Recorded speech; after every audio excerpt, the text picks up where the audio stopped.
Hi all, I welcome you to the Building Culture podcast where I invite incredibly smart people who build things. Whether they be engineers, entrepreneurs, programmers, hobbyists or researchers, it does not matter. As long as you're someone who's passionate about building things, I'll find you and podcast you.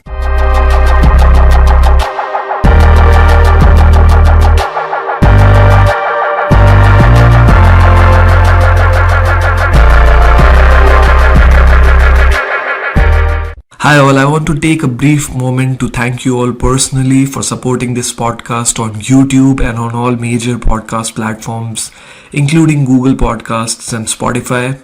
The podcast mainly features interesting people in robotics, artificial intelligence, and entrepreneurship. If you believe that the information that I'm providing might be of benefit to you or to someone you know, it would be really great if you could hit the subscribe button and press the notification icon so that you can get notified on time whenever the next part is out. It would literally take you a second or two to subscribe to the podcast, but it would really mean a lot to me because I can grow the podcast to a level where I can reach more people, invite ever more interesting guests, and have a more meaningful impact. So let's begin now.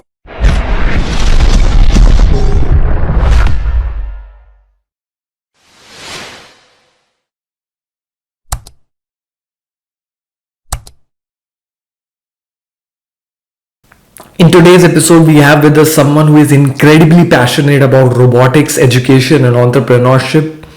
He started his first robotics company at a very young age, and he has been focusing on robotics almost all his life. He has published several books teaching ROS for beginners using Python and C++. In this episode, we talked about his personal story of how he stuck with robotics, having discovered it as his primary passion at a very young age till now for several years and has been continuing to do so, what motivates him, what inspires him, and also specific details of what he does on a day-to-day basis, including his robotics consulting business, robotics education stuff, and the variety of projects that he has been involved in. It was truly a pleasure talking to this person and getting to know the ideas behind his brilliant mind and what inspires him. Without any further ado, let's welcome Lentin Joseph. First of all, thanks Lentin for joining this podcast. My very first question to you is, how did you get interested into robotics? How did you discover your interest in robotics, your initial journey, so to say? Yeah, so it was actually a gradual progress, I will say. Initially, the thing is, like, when I was in like third standard or fourth standard, I started small interest in electronics, electrical circuits, because my dad was an electrician. So I got some I think some influence from him, and I used to start doing very small circuits and all. And after working with small circuits, I think in 7th standard I started some interest on computers. And then actually these two things, electronics and computer science, the strong influence of these two technologies was the main reason for me to pursue robotics. So actually, because of these two interests, during my bachelor's, I found that I can able to merge these two technologies in this domain called robotics. So in robotics, like we need like electronics background, then programming background, then embedded system, and some sort of mechanical. So I could merge all my interest in this domain. So that was I will say that was a start. I realized that I could merge all my interest into one domain. Then I started like learning about robotics. I know that the robotics is not only about these electronics, programming, and it's in the implementation level. It's mainly into Core Max. There are a lot of things involved. So your main interest emerged because of the interdisciplinary nature of it, and because of your father also, you got more interested into the electrical side, and apart from that, like computer science also drew your attention. So you said, okay, robotics is something that actually uses different areas, and that's how you got interested. Yeah, so that was the main thing. that's how I am coming into this robotics domain. And even in a very small scale, I'm not directly learn these mathematics involved in the robotics, but mainly like some implementation of small robots. But that actually created some interest in this domain. Then only after exploring this domain for a few years during my bachelor's, I understood that robotics is entirely different. It's very tough, but still there are a lot of things to there are a lot of things to do actually. Interesting things are there. So yeah, so that's how it's all started. I think in 2008 or something. In our college there is a research group who are primarily for creating projects for the college. So I was one of the member, and we actually used to create small robots like walker robots using some simple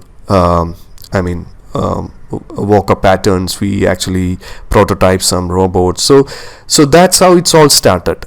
Then in bachelor's, in my final year projects, I created a social robots. So that's how it's all started.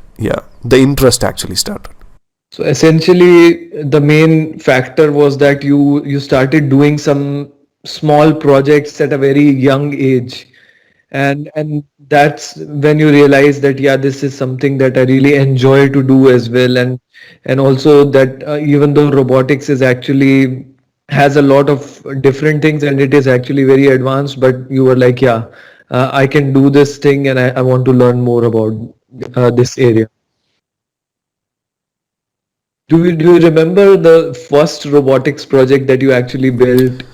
So like in the like during in a very young age, we will all almost all of us will make some toy cars and all, but I'm not considering that as a robot, but maybe we can, if we do some programming, then maybe we can consider. But I think the first robot prototype, I will say, in 2008, it was like a walker robot, simple walker. It's like 2 DC motors, and it is controlling by a microcontroller, and we simply give some pre-planned signals, like it will simply move the robot. There is no intelligence involved, but some predefined movements. So when the pre-program, so the walker will move forward and backward like that. It's a very, very simple program. But from that project, I think I got a lot of things, because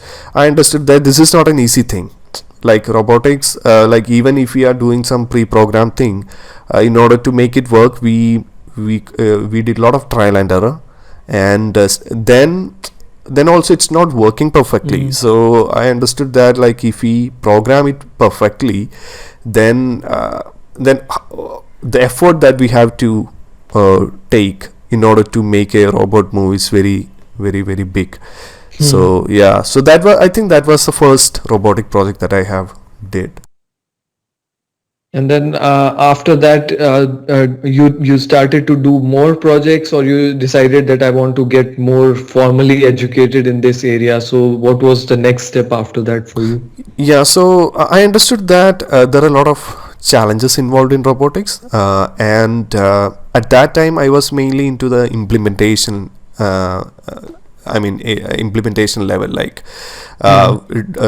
take some libraries and like integrate everything and do something. So that's how I created a social robot in my final year project, as my final year project in engineering. So it's like I have taken this kind of libraries like OpenCV, then program using C++, Python, Arduino. So combining all these things, I created a socially interacting robot. Like there is a robot from MIT called Kismet. It's actually an old robot. So I just influenced from that project. It was a motivation for me to do a project like that, and I just created a low cost version of it. And we can't compare both, because it's actually a representation, just a representation, and I was very fascinated about that robot actually. So because of that influence, I just tried to create. So I implemented basic pattern matching technique using a technology called AIML.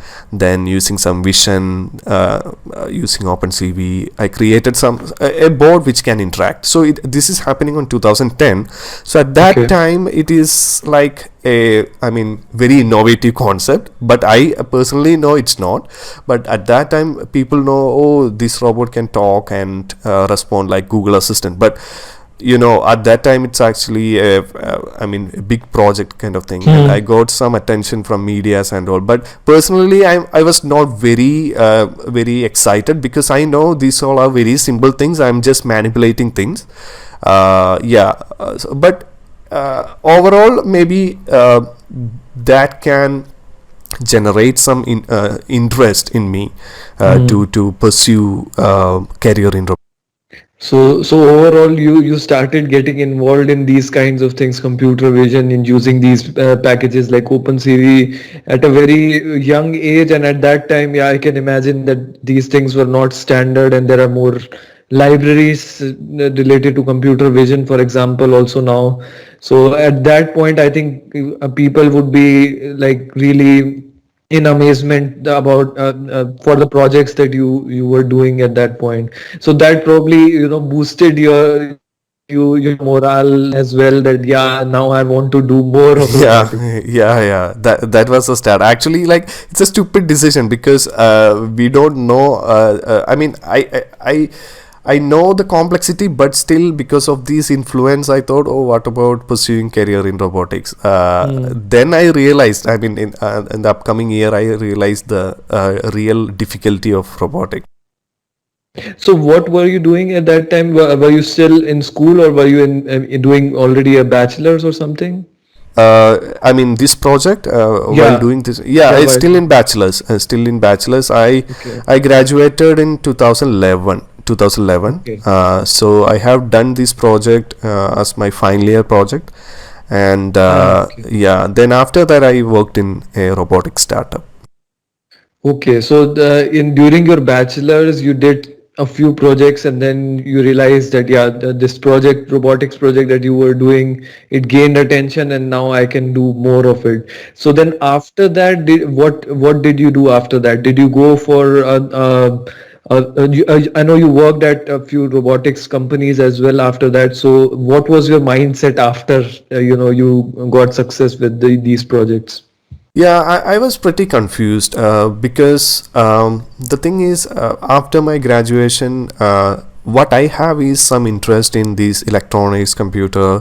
Then maybe we can call robotics, but I don't know like how to proceed. And from my knowledge, there is no robotics companies in my area, and I was not much aware of MS programs as well, and my financial background was also not very good, so I didn't think about doing an MS from abroad, and I was not very aware of doing that as well. So I at that time I need a job, but I don't know from Which which field? company, which field, and also I didn't get jobs during my placements, because I remember during the placements I was mainly working on the project and I was fully focused on it. So during these aptitude test, I failed miserably, and I didn't get in any companies like TCS. A lot of IT companies came, and I didn't get. I think more than it's around 50 to 20 companies I attended. I didn't get anything. Oh. Then at last, I think because of the influence of my project, it actually went in some media, and there is a company called Energid Technologies. It is actually a US company, but there is a outsourcing partner in Kerala. Energid, the name is Energid itself. So Okay. the CEO of Energid, Mr. Jayakrishna, actually we had a conversation after seeing these news and all. Then he actually gave a job opportunity in that company. So that was a start. So they into approached you for the job opportunity. yeah, actually, like it was like it was actually a big story. During the placement of Tata LXI, the news about my project was in the like there will be a News. notice board in our college, right? So the news Okay. was in the notice board, and I attended Tata LXI placement. I didn't get it. I failed in aptitude test. Then what happened was the I think HR or something who actually noticed this project. Then the HR contacted me, my professor or something. Then they tried to call me, but I didn't get it. But if I get a call from them, then I can able to attend the interview of Tata LXI. But I couldn't. But you couldn't get the call. Couldn't get it because at that time phone was switched off, and Okay. I didn't because I was in college. I mean, I think I just left the college. I mean, I didn't attend that class. That day. I just Okay. left to home. Yeah, just left, and then after that I understood that they called me. Then we sent a mail, but then they said there is no way. Then they actually referred to this company called Energit. Okay. Then when I don't know, there is a company called Energit, but when I see this opportunity, I was very very happy because it's a robotics company, and Tata Elxsi is mainly into embedded. I mean, I like that company, but my dream was like to get a job in robotics, right? Yeah, your interest was in interest was in robotics, right? yeah. So I got into like Energit, because of these mentioning in newspaper, and some of my abilities are matching, skills are matching, like C++, Python are matching with their job as well. So I got an opportunity in Energit, so in 2011. So I think after my bachelor's I got an immediate offer from Energit. Yeah. Okay, interesting. And then because of your interest, the projects that you had been doing, you got really good with this thing, and then you finally got to work at Energit. And I mean, it makes sense. Like the company's placement process always involves these aptitude tests, and you have to prepare beforehand for these Yeah, things. yeah. But I you failed were miserably in involved that. in, Yeah. but because you were involved in other things, the project Yeah. side of Yeah, and things. I'm not very like kind of aptitude person. I don't know how to solve these max equation.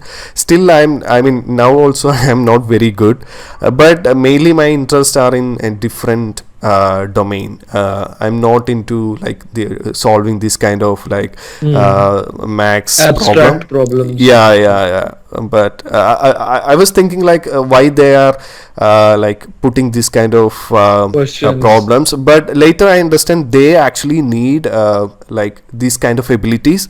They are expecting freshers, right? Of course, so freshers should have these much of skills to Yeah. do. So it's like a common sense thing, like you at least need some communication skills, then some math skills. So yeah, unfortunately I don't have those, but anyway, I mean, like, but yeah. but you are using these skills in a practical sense, right? Maybe probably- but what I'm understanding is like everyone is unique, right? So Yeah. yeah, that's the thing. So my orientation is into different domain, but what they are expecting is different thing. So yeah.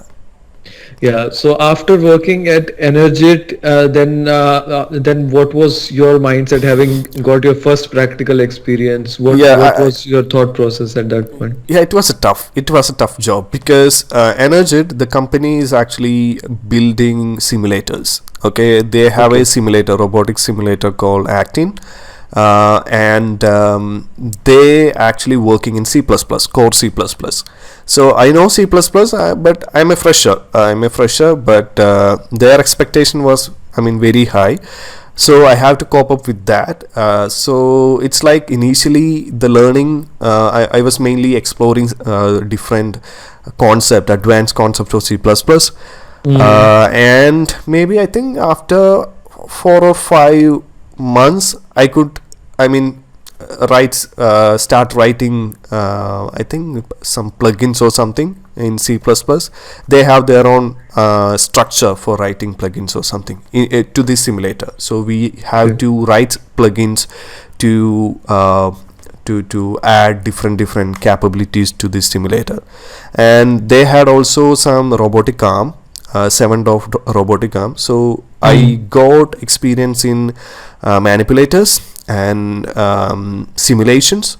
But it's actually very difficult. It was the Energid is not a very big company, but what they have is very experienced, like 20-30 years of experience engineers.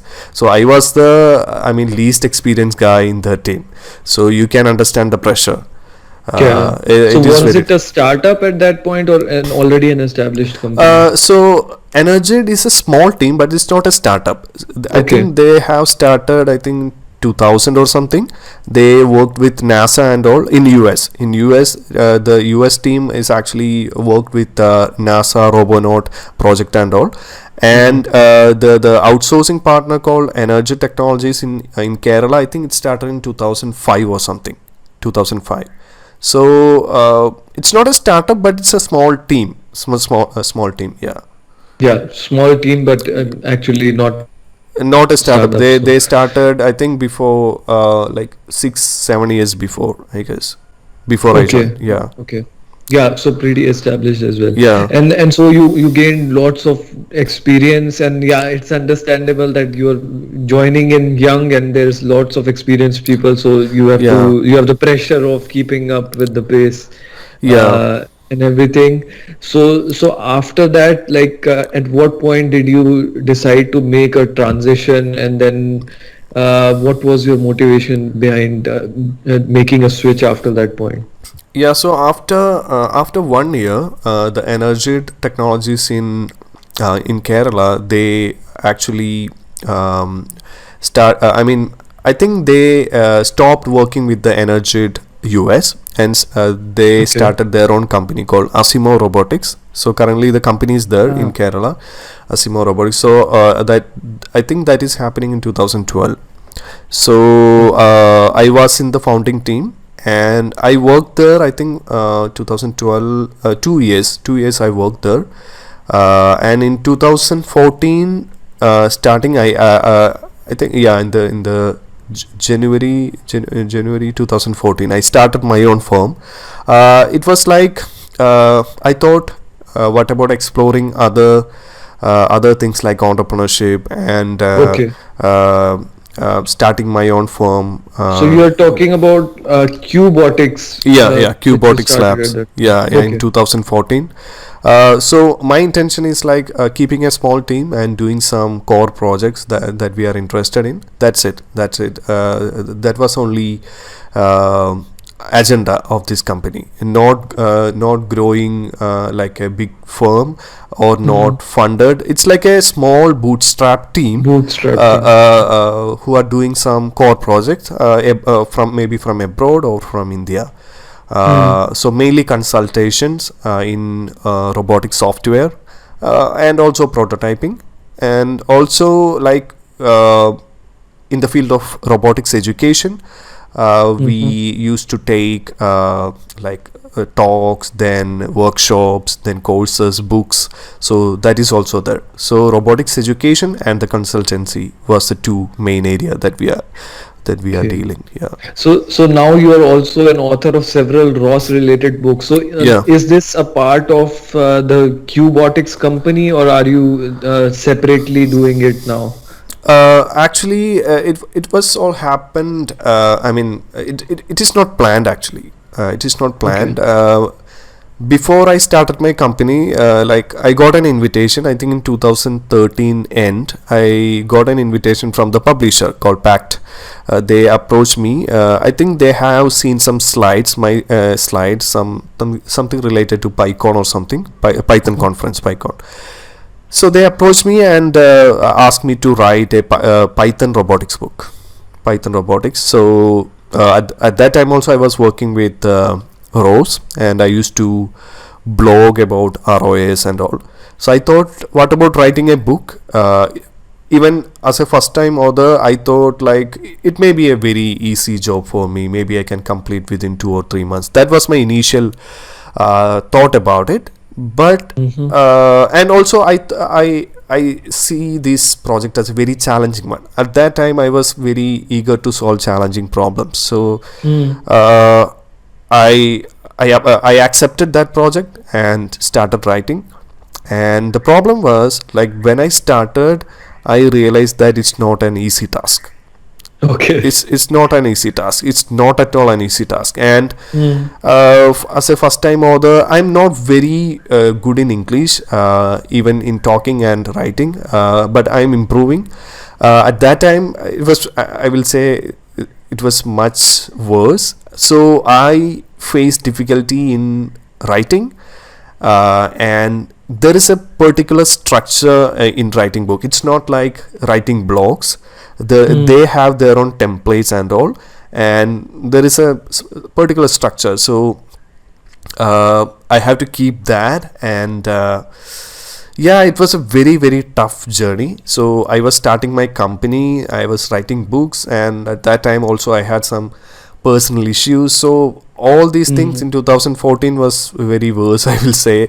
But I didn't drop the project. I used to keep doing that, and I think after 1.5 years I could release the book. The first book is called Learning Robotics Using Python. But the title is something misleading, because it's not only using Python, it's actually using ROS and Python. Okay. So like, there is no word in the title called ROS. So a lot of people actually put the reviews like the title is slightly misleading, but the book is entirely talking about a project, autonomous food delivery robot. At that time, it has a lot of I will say influence, because the ROS platform is getting traction at that time in 2014, and there was not much project related to autonomous mobile robot and all. So this book actually like accepted well. This robotic platform called ChefBot, that was the name that I have given to that platform. So I got a lot of attention, and after that they requested me to write the second book, I think immediately within 1 month. So so what I thought was, like, after writing the first book, I understand the challenges, but I learned a lot of things as well, like how to write a book and how to proceed. So I understood the work actually. So now you had the experience of writing the book. Exactly. So then actually after writing, what I felt was I solved a challenge. So that was actually a what will I say, reward for me. And after releasing my first book, lot of attention maybe from media and from relatives, so it was a different experience. So I thought, yeah, what about writing the second? I know so now I dedicate a lot of time into the second book, and I could release the second book in 6 months. That is the Mastering ROS for Robotics Programming. So it was a very, very challenging project. It's very challenging because at that time there is a book called Learning ROS for Robotics Programming. That was actually the first book, one of the first series of books in ROS. So I have to write the mastering version of that book. Mastering version. So even I am actually learning that ROS has to be advanced. advanced. Yeah, so I have to learn a lot of things, and I have to document it well. Yeah, but that book, I will say I have a lot of citations in that book. I think a lot of people are using it. Currently, I am planning to release the third edition of Mastering ROS.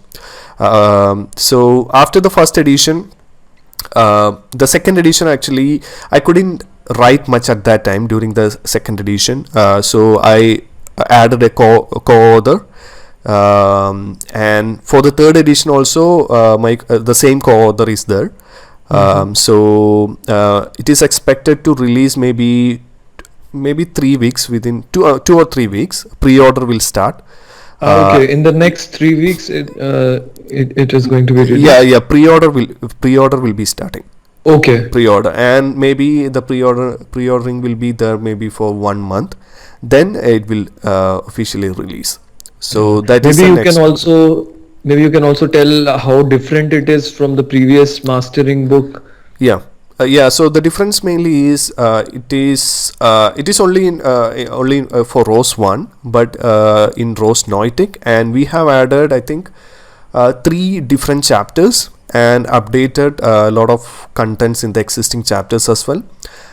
So that is the main difference, and there are 3 new chapters regarding drones. Then there is a new autonomous robot project. So a lot of differences in 3 or 4 chapters. I am not remembering exactly. Yeah. So I actually used one of your books. I don't remember the name exactly. I think programming robots using ROS or something, but it had different projects. So one was autonomous driving related. Yeah, I don't exactly remember because I used it several years ago. But it was totally project based, which I also was looking at That is point. ROS Robotics project. ROS Robotics ROS project. Robotic, yeah, exactly. That's the name. ROS Robotics projects. Yeah. So was your first book also structured like that, different projects one after another, or how was it? Yeah, the first project is like the complete project is mentioned in one book, from the design to deployment. But the book that you are talking, ROS Robotics project, is like one project per chapter. Mm-hmm. So like even if you learn about ROS, you will understand things while doing projects.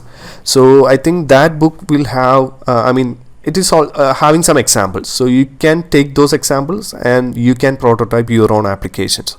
So that was the aim of that book, like give some examples. So I think I have included different areas, like computer vision, then VR, then Android and ROS, then deep learning, self-driving cars. So different areas. So I think that book actually helped a lot of people. And the second edition is also there. I think I have done that second edition, I think in last year or in 2019 or something. I added a co-author, so we have added ROS 2 projects as well in that book. So ROS Robotics project second edition. Yeah, because like ROS is also ROS, and I mean robotics in general, it's progressing so quickly that there's always something new coming up. So you have to update the book and release the next version every time. So the thing is that the main reason why I updated Mastering ROS was when I checked the citation, mostly the citations are coming from the Mastering ROS book. And the second edition is slightly outdated. I think it's using ROS Kinetic. So the last version of ROS 1 is ROS Neutic, right? So we will get support for Neutic up to 2025. So if we update this book in 2021, then 4 years time we can use that book. It's the same book. So that was the main motivation that we updated that. Okay. Yeah. So now what is your role? How would you define your role? Are you full time into writing these ROS books, or are you also doing consulting? So what is your role currently at this point? So I'm actually, not only doing the authoring of the book, mainly my business is consulting, like working with companies abroad and completing their projects and all. That is the main business. And I am also a passionate teacher. I used to I like to teach students mainly about like robotics, basic robotics, and talking about these frameworks applications that we can do with these frameworks. So these are the things that I am passionate about, teaching and this consulting. So that's why I am keep on doing talks and keep on taking workshops, keep on doing courses, keep on writing. So the education area is like, I will say, it's one of my passion, and also the consulting. So these two areas I'm mainly doing. Yeah. Okay. So now you're doing different things, Different. but Yeah. like specific to the like overall goal of robotics education, which you're passionate about. Yes. Yes.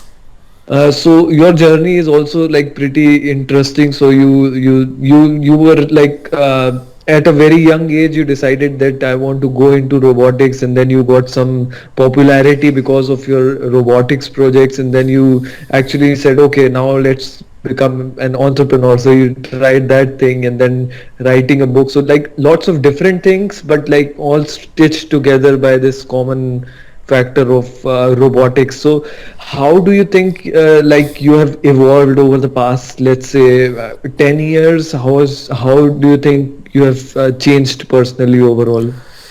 Yeah. So I think from 2000, if I'm taking from 2010 to 2021, it's actually like realizing the difficulty challenges in robotics. So initially in 2010 or something, I know robotics is having much challenges, but when I progress, I understood that it is very, very tough, and I have to learn a lot of things, not only in the framework level, but also in the algorithm level, and like theory in the sense. So it was a realization, and still I was just amazed. Yesterday I watched Tesla, that humanoid robot, then video about then the AI chip they have manufactured. So I was just amazed because how fast these technologies are progressing, and it's very easy to get outdated, because if we are not updating our knowledge, then we will be outdated very, very soon. So my understanding is like, keep on learning, keep on update yourself, keep on updating your knowledge.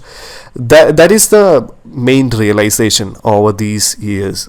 So I used to do that. In the last few years I couldn't do much updates because of my personal things like marriage, then a lot of things associated with that. So now I'm on track.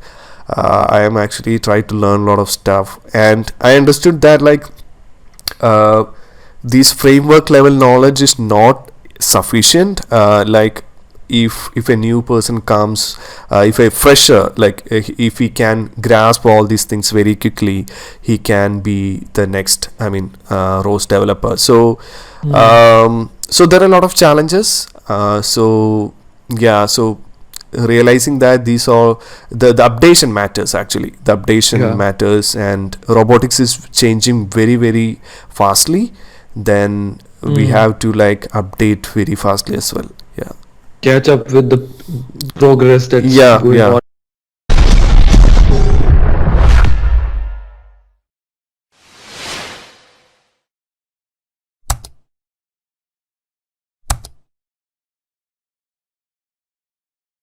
Hey guys, I really hope that you enjoyed this particular conversation and it helped you in some way, shape or form. If it did, make sure to hit the subscribe button and the notification icon or the bell icon so that you can get notified on time whenever the next part is out.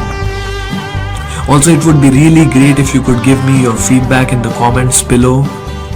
That would really help me improve. I'm uploading small clips of the long podcasts on a regular basis on platforms like LinkedIn, Facebook and Instagram, so make sure to follow me on these platforms if you're someone who cannot take out time for the long episodes. The podcasts are also available on all major podcast platforms including Spotify and Google Podcasts.